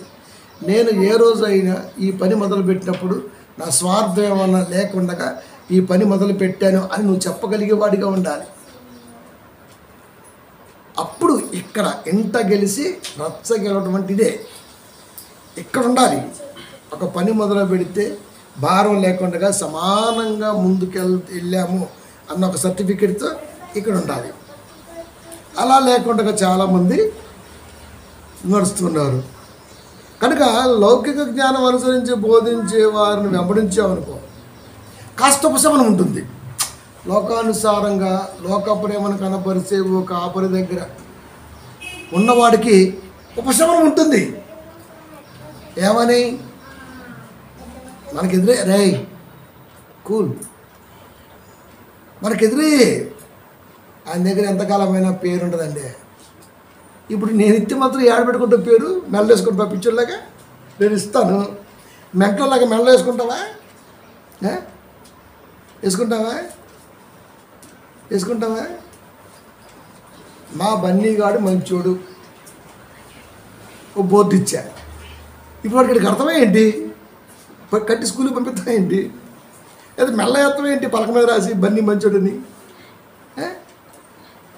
దానివల్ల ఉపయోగం ఏంటి? మావాడు మంచోడు మాట అంతే. బిల్ల కావాలి ఇప్పుడు, కూలీ నెంబర్ 1 అంతేనా? పిల్ల కావాల్సిందేనా? ప్రియమైన దేవుని పిల్లారా, కనుక దాన్ని ఎప్పుడైతే మనం కోరుకుంటామో వీడు బయటకు వచ్చి ఇదే చెప్తాడు. మనకి ఎంతకాలమైనా పేరు రాదండి. మనం ఎంత పెట్టినా పేరు రాదు. ఏం పెట్టావు? ఒకసారి ఆత్మవిమర్శ చేసుకుంటే మనం ఒక్కసారి వెనక్కి రివ్యూ. అదే చెప్తుంటా పిల్లలకి, ఈరోజు నేను ఇలా ఉన్నామంటే మనం అక్కడే ఆలోచించాలి. ఆ స్థితిలో ఆలోచన కలిగి అక్కడ ఆగిపోతే మన కంటి ముందు ఇది ఏది మనకు కనబడదు. అది దేవుణ్ణి గుర్తిరుగుతున్న కొత్తలో మన స్థితి ఏంటి? పరిచయాలు పెరిగిన తర్వాత, లౌకిక జ్ఞానాన్ని అందిపుచ్చుకున్న తర్వాత ఇప్పుడున్నటువంటి ఈ నాలెడ్జ్లో ఈ స్థితి ఏంటి? చదువుకుంటే కాకరకాయ కీకరకాయ అయిద్దండి. కాకరకాయ కప్పకాయ అవదది కాకరకాయే. కిరసనాలే. మనం మామూలు మాట్లాడుతుంటాం, కిరసనాలు ఉందా అంటాం. ఉంటాం, ఎన్ని కావాలంటుంది అంతే. ఇంకొకటి వస్తాడు, కిరోసిన్ ఉందా బ్రదర్ అంటాడు. రైట్, అది బాగానే ఉంది. గాస్ నూనె ఉందా అంటే ఇది ఏంది అర్థమైంది? గాస్ నూనె, గ్యాస్ నూనె. సహజంగా మనం మాట్లాడుకునే మాట కిరసనాలు ఉందా, పదం కిరోసిన్ ఆయిల్, కిరసనాల, అది అంతే కదా. ఇప్పుడు మనం దీన్ని వాడుతుంటాం. మనం గాస్ నూనె ఉందా, అది దీన్ని ఏమంటారు? ఇప్పుడు దీన్ని ఏమంటారు? ఎక్కడ ఎవరితో ఎలా మాట్లాడాలో అలాగే మాట్లాడాలా. అది ఒక ఆఫీస్ కలీగ్స్ ఉన్నారు, వాళ్ళతో ఏమో మాట్లాడతాం, కొంచెం పాలిష్గా, కొంచెం ఫ్యాషనబుల్గా మాట్లాడతాం. కొన్ని ఇంగ్లీష్ పదాలు వాడుతూ, కొన్ని హిందీ పదాలు వాడుతూ వాళ్ళతో మనం డిస్కషన్ చేస్తుంటాం. ఆఫీస్ నుంచి బయటకు వచ్చాం, ఊరోళ్ళు కలిశారు, రోయ్ ఏడు సంగతులు అన్నం అనుకో. వాడే అనుకుంటారు ఇంత పెద్ద ఆఫీసులో జాబ్ చేస్తున్నా ఇటు ఇంకా మారలేదురా, అది కాదురా అంటారు వాడు, లేకపోతే వాళ్ళ ఉద్దేశం. సో అక్కడ గెలిచాం, ఇక్కడ గెలిచాం. ఎక్కడ ఎలా ఉండాలో బైబిల్ నేర్పుతుంది. అందుకనే పౌలు గారు నేను యూదులకు యూదుడుగాను, గ్రీసు దేశుడుగాను, అన్యులకు అన్యుడిగాను ఉండగలిగాను. ఉండటం అంటే అది, అంతేగాని ఆడిపోయి ఆడబెట్టేసి నేను కూడా పెడతాను అది కదా అర్థం. వాళ్ళ మనస్తత్వానికి దగ్గరగా ఉన్నాడు, అంతేగాని మనస్తత్వంలో లేడు. గుర్తుపెట్టుకోండి, వాళ్ళ మనస్తత్వానికి దగ్గరగా ఉన్నాడు కానీ మనస్తత్వంలో లేడు. అందుకే అంత గొప్పగా మాట చెప్పగలిగాడు. కనుక ఇప్పుడు మన దేవుని పిల్లరా, వీడు బయటకు వస్తాడు. బయటకు వచ్చి ఇప్పుడు ఆత్మీయంగా ఎదిగే పిల్లగా చెబుతుంటాడు, చూసినా నిన్న కాక మొన్న వచ్చా నాకు బుల్లెట్ ఇచ్చాడు, నీ బుల్లెట్ బండెక్కి అన్నట్టు ఉంటుంది. అది మనం అనుకుంటాం అదే మా అయ్యగారు ఏంటి కథ ఏంటి. కనీసం ఇందాక పోతాడు లిఫ్ట్ అడిగిన కూడా చూడదు ఆయన నిజంగా చూడడం. కానీ ఈడేం చెప్తాడు, నాలుగు ఎక్కించి చెప్తాడు. అది మనకేమనిపించింది, బాధ అనిపించింది. దానిని శరీర సంబంధమైన సాధకము అన్నాడు. అంటే వాడు శరీర సంబంధమైన ఆలోచన ఉన్నాడు కాబట్టి దానికి ఉపశమనం లభించింది కాబట్టి ఆత్మ సంబంధం కాదు అది, లౌకికాత్మతో శరీర సంబంధం కలిగినటువంటి వాడిగా ఉన్నాడు కాబట్టి వాడికి ఉపశమనం కలిగింది కాబట్టి వాడు ఇప్పుడు పొలంలో పెట్టే పొలంలో ఉంటాడు. ఇంకా అది పండగకి మీ నాన్న ఇంకా చెప్పులు కొనలేదా, అప్పుడు మనం కావాలా, మా నాన్న కష్టపడి నెలకు వచ్చేది 500. ఆ 500 రూపాయ దాయంగా ఇప్పుడు కొనుక్కోసం అవసరం కూడా ఏమి లేదు, మాకు దీంతో బాగానే ఉంటుంది, నువ్వు వెళ్ళి బాగా బురదలో దొరలు అనాలి మనం. లేదు మా అయ్యే సంపాదన తక్కువ దరిద్రుడు అనమనుకో, ఎలా ఉంటుంది? మీ నాన్న సంపాదన ఎంత, దాంట్లో నీకు అందలేదు అనుకో, ఒక నెల నష్టం ఏముంది? కొత్త బట్టలే పండక్కి వేసుకోవాలా, ఎప్పుడు వేసుకుంటే అప్పుడు మన ఇష్టం. అది ఎప్పుడే కొనుక్కోవచ్చు. క్యాల్కులేటర్ అందిందనుకో, మా అయ్య మంచోడు, అందకపోతే అనవసరంగా అన్నాడు పేదింట్లో అంటే యేసుక్రీస్తు వారి బ్రతుకులో పశువులు పాక. ఇంకా నీ కనుక కొత్త ఫ్యాన్ కింద అటు ఇటు ఉంది కానీ నాకు అసలు లేదు కదా. గవర్నమెంట్ హాస్పిటల్ పుట్టినా కూడా ఆనందం మనకి, ఎందుకంటే ఒక నర్సు సహాయం ఉంది మన తల్లికి. కానీ అక్కడ యేసుక్రీస్తు వారికి ఎవరున్నారు? ఆయనతో కంపేర్ చేయి. ఆ బ్రతుకులు ఏమి లేకపోయినా ప్రపంచ మానవాళి బ్రతుకుని మార్చడానికి ఆలోచన చేశాడు. మన బ్రతుకులో ఎంతమంది సపోర్ట్ ఉన్నా మనం ఏం అడిగేయలేకపోతున్నాం, ఏంటి పైగా క్రైస్ట్ ఫాలోవర్స్గా పిలువబడుతున్నాం అని మనం ఎందుకు ఊరికి తాతలనే ముత్తాతలే మా అయ్య బాగుంటే మా రాత ఎట్టుండేది కాదు, ఆ రోజుల్లో మా అయ్య అట్టుంటే ఎట్టెందుకుంటాం మేము, మా కర్మ ఎట్టెందుకు గాలిద్ది, ఆత్మతృప్తి లేదు. ఇంకా నిజంగా భూమి మీదకు రావటం అనేది దేవుడు ఆయన ఎన్నుకున్నాడు కాబట్టి మేము రాగలిగాం, వచ్చాం కాబట్టి సృష్టింత గొప్పదాన్ని చూస్తున్నాం. నిజంగా హ్యాట్స్ ఆఫ్ మై ఫాదర్. అది అప్పుడు ఆయనకే ఆనందమే, కలిమి ఎందును లేమి ఎందును మేము ఆనందదాయకమైన జీవితాన్నే గడుపుతాం. నేను చాలాసార్లు చెప్తాను, మా నాన్న అంటే నాకు ఎందుకు అంత ఇష్టం అంటే, నాతో పాటు చాలామంది రైతులకి వెళ్ళి జీతాలు చేశారు, కానీ మా నాన్న నన్ను చదివించాడు. అందుకు ఐ రెస్పెక్ట్ మై ఫాదర్. అంత ఇష్టం మా నాన్న అంటున్నాను. ఆస్తిత్రాను అంతస్తుత్రాను కాదు, చదివించాడబ్బా చాలు, ఇంకేం కావాలి. ఈ రోజు 2 మొక్కలు మాట్లాడగలుగుతున్నాను, 2 పేజీలు రాయగలుగుతున్నాను, 2 దేశాలు తిరగలుగుతున్నానంటే మా నాన్న నాకు పెట్టిన గొప్ప వరం. ఇంకేం కావాలి? మా ఫాదర్ అంటే అది చాలు, ఇంకా అది చాలు, ఇంకా తృప్తి. దేవుడు కూడా సంతోషపడతాడు. కనుక ప్రియమైన దేవుని పిల్లారా, శరీర సంబంధమైనటువంటి తలంపుతో సంఘములో ఆలోచన కలిగి ఉన్నటువంటి వాడికి తృప్తిగా ఉంటుంది. ఇక్కడ అందదు కాబట్టి అందే కాడు ఉంటుంది, దాన్ని తీసుకొచ్చి మా కాడు ఉతుకుతూ ఉంటాడు. ఇంకా తెలుసా, అక్కడ ఎంత అయితే ఇంత చెబుతాడు. అదే చెప్పాడు దేవుడు కూడా. 1 తిమోతి 4:8 శరీర సంబంధమైన సాధకం అంటే ప్రాక్టీస్. సాధనము కాదు. సాధనం అంటే వస్తువు, సాధకం అంటే ప్రాక్టీస్. శరీర సంబంధమైనటువంటి ఆ అనుకరణ కొంచెము మట్టుకే ప్రయోజనకరము. ఎటుపోయినా తీసుకెళ్తున్నాడు, ఎటుపోయినా నువ్వు వెళ్తున్నావు, ఏదైనా నువ్వే చేస్తున్నావు, ఏదైనా నీకే దక్కుతుంది, ఏదైనా మీ కుటుంబానికి కరెక్ట్ వస్తుంది.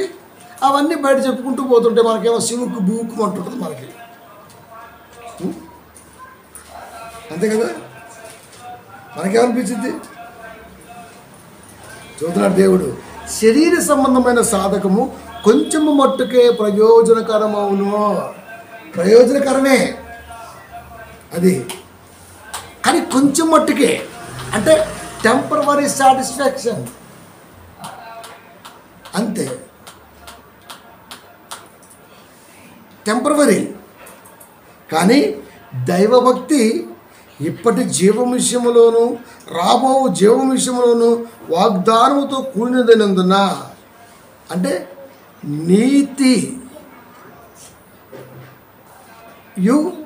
సమాధానము, నెమ్మలము, నిబ్బరము కలిగించే వాక్యము ధైర్యంగా అందుతున్నప్పుడు నీకు లభించేదని ఉందంటే ఇది రాబో విషయములలో వాగ్దానంతో కూడినదైనందున దైవభక్తి అనేది నిజంగా నీలో పెంపొందించుకొని ఉంటే బతుకుతున్న ఈ బ్రతుకులో, రాబో ఆ బ్రతుకులో నువ్వు ఫుల్ ఫ్లెడ్జ్డ్గా సేఫ్ జోన్లో ఉంటావు. అది కనబడదు, ఇది చెబుతున్నా బుర్రకెక్కదు. ప్రసంగం ఎలా ఉండాలంటే తెల్లారిపాటికల్లా కట్టాలి, సాయంత్రకల్లా కట్టాలి, తెల్లారి వరకల్లా వినాలి, అట్టుండాలి. అది అసాధ్యం, అది ప్రకృతి విరుద్ధం. అది సాయంత్రం ఎలా కట్టింది, తెల్లారి ఎలా ఇనిందండి అంటే అంత ఫాస్టా? హైబ్రిడ్. కాబట్టి ప్రియమైన దేవుని పిల్లరా, వాక్యం అనేది దైవభక్తి కాబట్టి అది మనలో పెంపొందించుకున్నప్పుడు బ్రతుకుతున్న ఈ బ్రతుకుల్లో, బ్రతుకు అనంతరం ఆ బ్రతుకులో ఖచ్చితంగా తోడుంటుంది.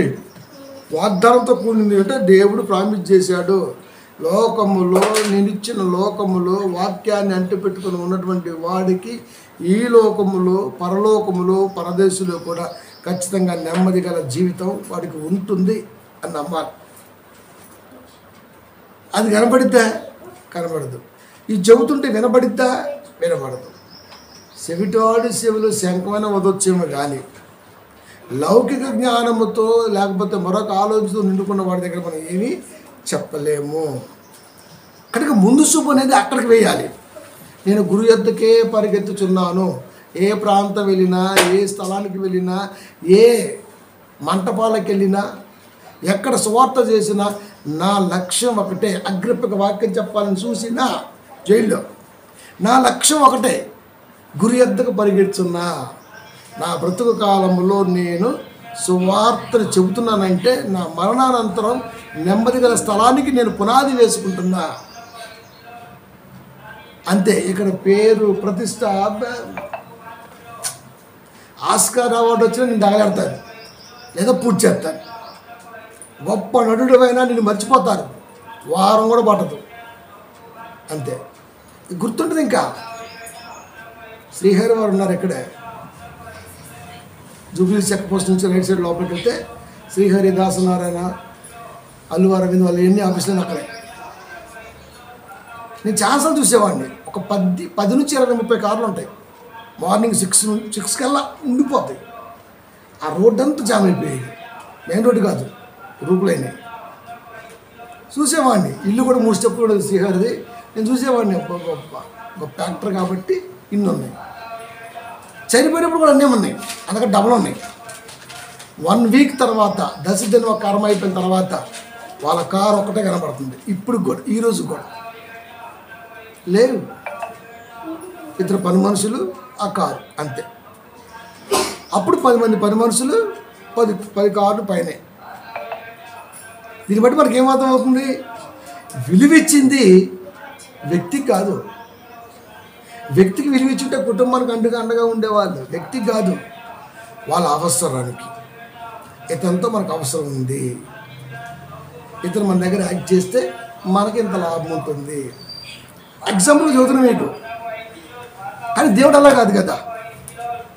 ఇచ్చిన బ్రతుకు కాలంలో ఎంతకాలమైనా నువ్వు నిజంగా దైవభక్తి కలిగినటువంటి వాక్యంలో, యథార్థమైన వాక్యంలో ఉంటే ఖచ్చితంగా నిస్వార్థమైన ఆలోచనతో మరణానికి ముందు మరణం తర్వాత కూడా దేవుడు ఖచ్చితంగా ఒక్కటే ప్రేమను చూపిస్తాడు. అది అన్ని విషయములలో ప్రయోజనకరమవును. అన్ని విషయాల్లో కనబడదు కాబట్టి పెద్దగా పట్టించుకోము. కనబడే రోజు ఒకటి వచ్చిందని చెప్పినా పెద్దగా వినిపించుకోము. బ్రతికినంతకాలం స్టేటస్ కావాలి మనకి. అది అంటే ముందు చూపు ఉందా అంటే ముందు చూపు లేదు. ముందు చూపు ఉంటే ఎవడు కూడా అలా ప్రవర్తించదు. కాబట్టి ప్రియమైన దేవుని పిల్లారా, సృజించనివి సృజించబడేవి రెండు రకాలుగా ఉన్నప్పుడు, దృశ్యమైనవి అదృశ్యమైనవి రెండు కనబడుతున్నప్పుడు, అదృశ్యమైనవి కూడా ఉన్నవి అని నమ్మగలిగితేనే విశ్వాసము. నిజంగా దాన్ని చూసేవాడు ఎవడైనా భూమి మీద ఫ్రేమ్లోకి రావాలని మాత్రం కోరుకోడు. దేవుడు చేస్తే మనల్ని ఎవడు ఆపడం. దావీదు ఎక్కడున్నాడు? ఎక్కడో కొండలో ఉన్నాడు. అప్పటికే సౌలు పరిపాలన చేస్తున్నాడు. యెరూషలేములో యెషయా కుటుంబం ఒకటి ఉందని, దావీదు అనేవాడు ఒకడు ఉన్నాడని, రాజు అవుతాడని ఎవరికి తెలియదు. కానీ దేవుడు ఖచ్చితంగా చెప్పాడు, ఇదిగో నాయన ఆయన కాడికి వెళ్ళు పో. మనవాడికి కూడా తెలియదు. సమూయేలు గారు కూడా తెలుసా? తెలియదు. చెప్పల దేవుడు. అంటే దేవుడు దృష్టి ఉంచితే ఖచ్చితంగా వాడు వృద్ధులకే వస్తాడు.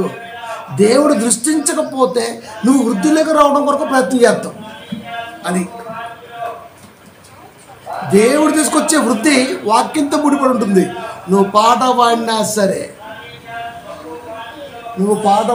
సరే దాంట్లో ఖచ్చితంగా ఇది ఇలా కాదు కదా, ఇది ఇలా కాదు కదా, ఈ పాట ఇలా కాదు కదా. ప్రియమైన దేవుని పిల్లారా, మనకు అర్థమైపోతుంది. ఎవరు పాడుతుంటారు, మా తండ్రివి నీవే అని పాడుతుంటారు యేసుక్రీస్తు వారిని. ఇందాక నేను పాట పాడుతున్నప్పుడు తండ్రి స్థానంలో అన్నాన్ని పెట్టినా. ఇందాక పాట పాడిన, ఏం పాట అమ్మది? లాస్ట్ పాట ఏదో పాడినా. ఇది కాకుండా ప్రేమించిన కంటే ముందు ఒక పాట పాడాం. దాంట్లో కూడా తండ్రివి అనే పదం ఉంది. దాన్ని వెంటనే కట్ చేసి అన్నవి అని పెట్టిన. ప్రియమైన దేవుని పిల్లారా, యేసుక్రీస్తు వారి తండ్రి కాదు కదా, అన్న.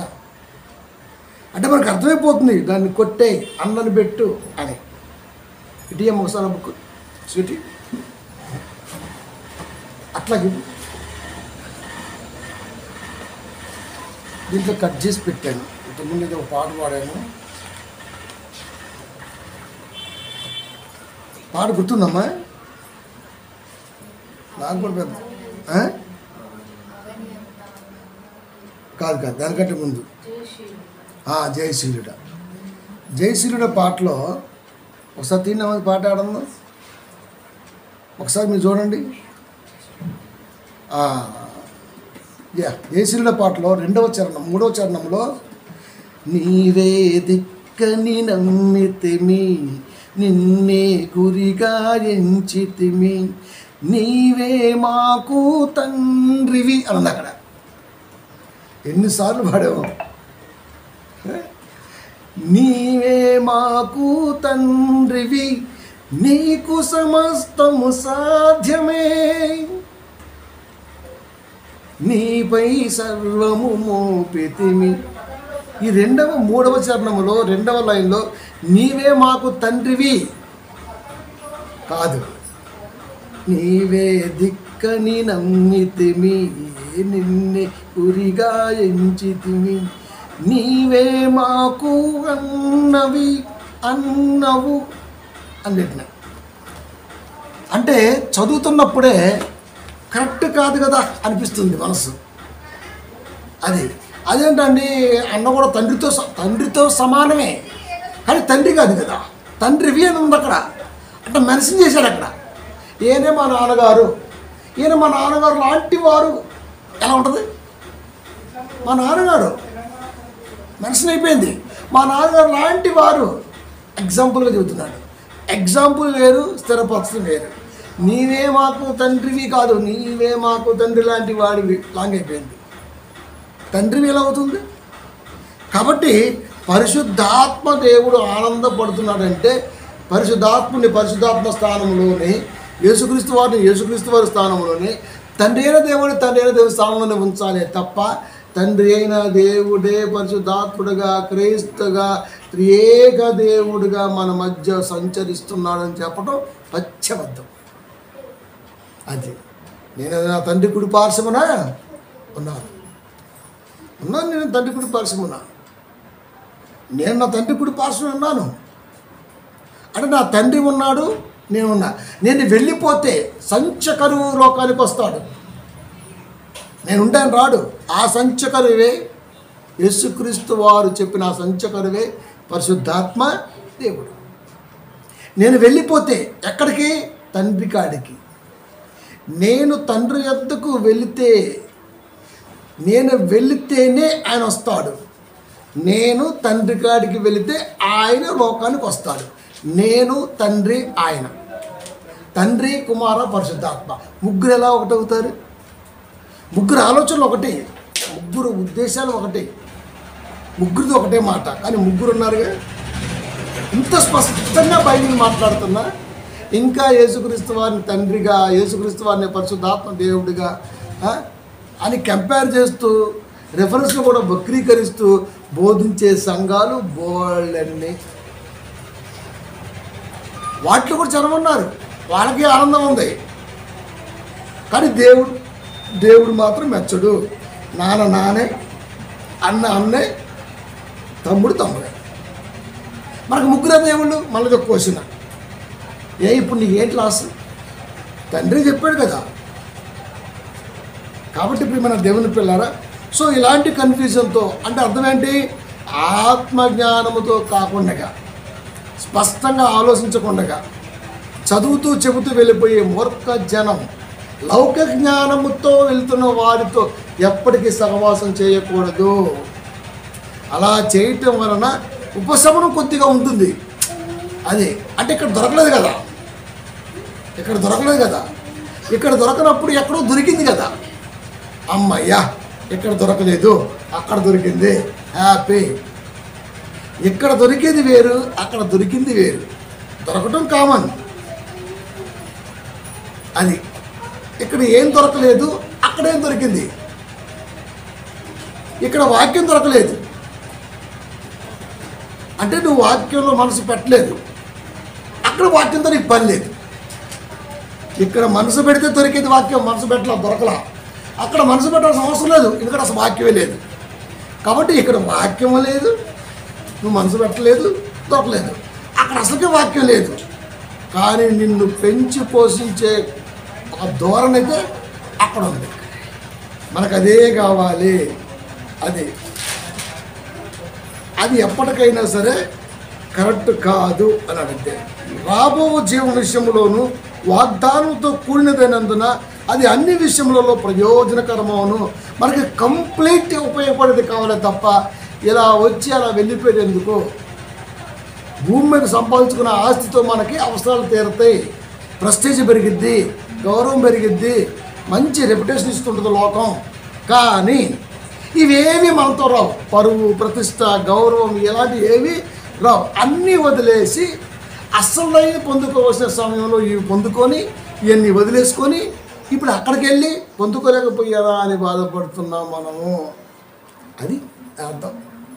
అంటే పొందుకోవాల్సింది ఉందంటే అదేంటయ్యా అంటే వాక్యము ద్వారా నెమ్మది గల ప్రదేశము. అంటే పౌరస్థితి ఏదైతే కలిగి ఉండాలో దాన్ని మనం పొందుకోలేకపోయాం. కనబడదు కాబట్టి నమ్మట్లా. అది కనబడితే నువ్వేంటి అసలు ఆ సంఘాలు ఖాళీగా ఉంటే ఏంటి? నిజంగా పరలోకం అమావాస్యలాగా పౌర్ణలాగా ఒకసారి కనబడుతుంది అనుకోండి, అందరూ సంఘాలు ఇంకా ఏ గుడి ఉంటుంది, ఇంకా అన్ని చర్చిలే ఫుల్.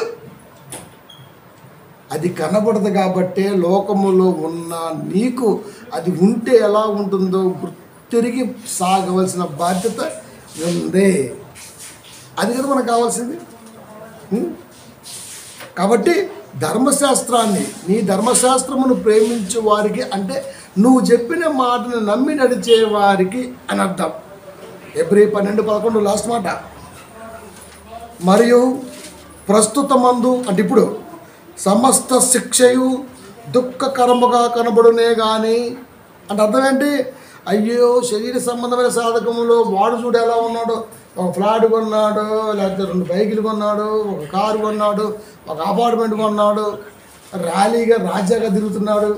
మనకేంట్రా బాబు దేవుళ్ళు ఉన్నా మనకు అది లేకుండా పోయింది అని కుమిలిపోతనే ఆ మనస్తత్వానికి.